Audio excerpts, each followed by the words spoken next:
नमस्कार जी, मैं मंजू। आज दिसंबर की जो 2 तारीख है और मैं अपने बहन भाइयों को एक फ्लावर के बारे में बताऊंगी, डेज़ी, अफ्रीकन डेज़ी। जो मैंने लास्ट टाइम जो कॉन्टेस्ट रखा था तो उसमें मैंने एक सीड दिए थे और उसमें मैंने बताया था कि जहाँ कहीं किसी ने मुझे दी हैं तो उन्होंने उसका नाम डेज़ी बताया था। तो बहुत सारे फूलों के आगे डेज़ी लिखा रहता है, तो वो मैंने भी ग्रो किए हैं और मैं उन्हें ट्रांसप्लांट करना सिखाऊंगी। तो ग्रो करने पे पूरी जानकारी दे दूंगी। अभी ग्रो करके तो नहीं दिखाऊंगी क्योंकि अभी हम लगाएंगे तो फिर कब हमारे बड़े होंगे और कब। अभी आप अगर लेना चाहते हैं प्लांट्स तो नर्सरी से ला सकते हैं और अगली बार फिर खूब सारे इसके सीड्स तैयार कर सकते हैं। तो जानकारी मैं ग्रो करने पे पूरी दे दूंगी और उसकी केयर के बारे में। तो वो जो फूल हैं वो आर्कटोटिस के फूल हैं और अफ्रीकन डेज़ी भी जिन्हें बोला जाता है। तो चलिए उनकी जो तैयार मैं नर्सरी भी आपको दिखाती हूँ और बहुत ही जल्दी जो वो ग्रो होते हैं और ग्रोथ भी उनके अच्छे से होती है। तो ये हैं वो जो प्लांट्स ये मैंने ग्रो किए हैं। तो ये 4 दिन में इनकी जर्मिनेशन स्टार्ट हो गई थी और मैं ट्रांसप्लांट करना चाहती हूँ। तो जहाँ से हमारे जो पहचान वाले हैं जिन्होंने दिए थे तो उन्होंने फिर मुझे बताया कि उन्होंने क्यारियों में लगा रखे हुए थे, तो ये खूब अच्छे से जैसे झाड़ी की तरह फैलते हैं। तो आज मैं अपने बनाए हुए पोट में इसे ट्रांसप्लांट करूँगी और पहले इसके बारे में हम जानकारी ले लेते हैं। और अगर मेरे पास टाइम हुआ तो मैं कुछ सीड आपके सामने फिर कलौंजी का भी डाल दूँगी। तो पुराना वीडियो मेरा देख सकते हैं, उसमें मैंने पूरी जानकारी दी हुई है, नहीं तो फिर मैं वीडियो के बाद डालूँगी। ये जो आर्कटोटिस की आप नर्सरी देख रहे हैं ये साउथ अफ्रीका का नेटिव है। ये बहुत तेज़ी से बढ़ने वाला जो झाड़ी नुमा जैसे लगाते हैं ना, तो थोड़ी झाड़ी टाइप की ऐसी बन जाती है। तो इसकी हाइट जो है आधा से पौना मीटर तक होती है, जो कि ज़मीन से नीचे नीचे ऐसे ऐसे फैले होते हैं, थोड़े ऊपर को भी बड़े हुए होते हैं। तो इसकी जो स्टेम होती हैं वो ब्रांच होती है और हर एक के एंड पे जैसे वो वाइट पर्पलिश कलर का जो फूल होता है, इसकी स्टेम बहुत स्मूथ होती है। तो अभी तो मेरे ये प्लांट छोटे हैं, मैंने ये जो 27 अक्टूबर को ग्रो किए थे और 4 दिन में इनकी जर्मिनेशन स्टार्ट हो गई थी। तो अभी ट्रांसप्लांट नहीं किए तो घने घने हैं, तो इसलिए अब जब करूँगी तो फिर जल्दी से इसकी ग्रोथ होगी। तो इसकी लीव्स छोटी और ग्रे कलर की जैसे कि आप देख रहे हैं, बड़े डीप कट लिए हुए होती हैं। तो अभी तो ये जो ये अभी एक्चुअली में जो शुरू के ये पत्ते हैं अभी तो निकलेंगे, ये बीच बीच से ये निकल रहे हैं, असली शेप में ये आएंगे फिर। तो इसके जो फ्लावर्स होते हैं ब्यूटीफुल 5 से 6 सेंटीमीटर के होते हैं। फ्लावर जो है रात को बंद हो जाते हैं और दिन में खुल जाते हैं। जो हाइब्रिड वैरायटीज़ होती हैं उनके जो फ्लावर्स होते हैं काफ़ी बड़े होते हैं और कई कलर्स के होते हैं, जैसे orange, pink, yellow, dark red और भी कई तरह के ये होते हैं। तो प्रोपगेशन कैसे करते हैं?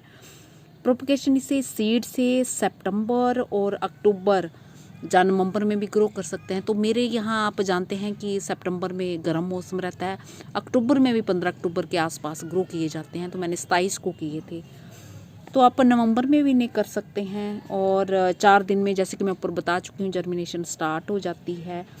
सोइंग के 3.5-4 महीने में जो इसके फूल आना स्टार्ट हो जाते हैं। तो इसे आप डायरेक्टली क्यारियों में ग्रो कर सकते हैं, जहाँ पोट में भी ग्रो कर सकते हैं। और अगर बहुत घनी जैसे पौध लगी है ना, मैं भी ट्रांसप्लांट करूँगी, तो फिर आप थिनिंग कर सकते हैं, ट्रांसप्लांट कर सकते हैं, पोट्स वगैरह में लगा सकते हैं। और पौधे से पौधे की दूरी आपने आधे से 1 फुट तक रखनी है। तो मैं अपने बनाए पोट में लगाऊंगी, मैं 2 पौधे लगाना पसंद करूंगी उसमें। और सनलाइट इसे कैसे चाहिए? इसे काफ़ी अच्छी धूप और ठंडे मौसम की ज़रूरत होती है। तो मिट्टी जो है इसे पोरस और रिच ऑर्गेनिक मिट्टी जैसे कि मैंने बनाना सिखाई हुई है।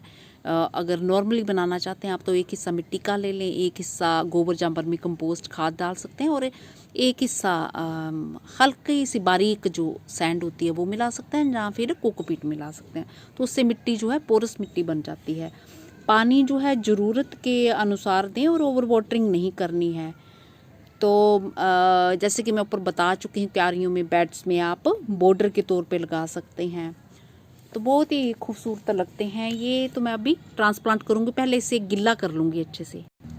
तो मैंने वही जो 10-10 रुपए वाली टोकरी होती है ना, ये वो उसी में इसकी ये पौध लगा रखी हुई। तो और मैं वीडियो नहीं बट बना पाई थी, और मैंने कहा चलो ट्रांसप्लांट करते हुए दिखा देती हूँ।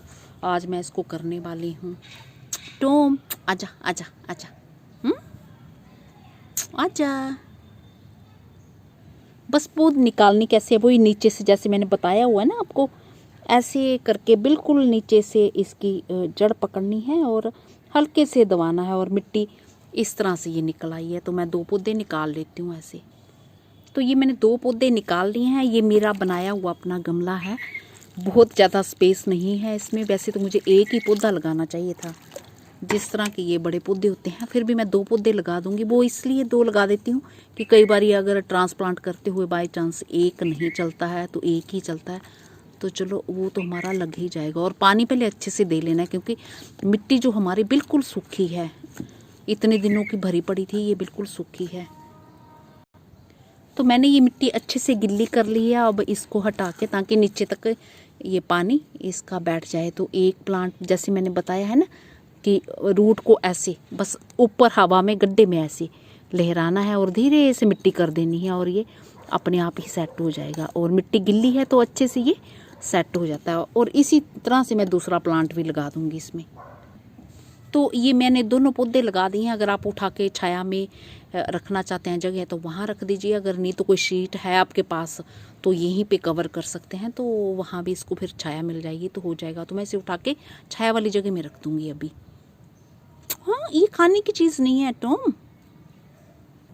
और ये छोटी सी बास्केट भी 10-10 रुपये वाली देख रहे हैं। तो कलौंजी भी जो है सितंबर, अक्टूबर या नवंबर में ग्रो की जाती है। जैसे कि हमारा मौसम जब ठंडा मौसम होता है, तो ये कलौंजी के सीड मेरे गार्डन के ही चुने हुए इस तरह के सीड पोड होते हैं। इसके घने घने पौधे अच्छे लगते हैं।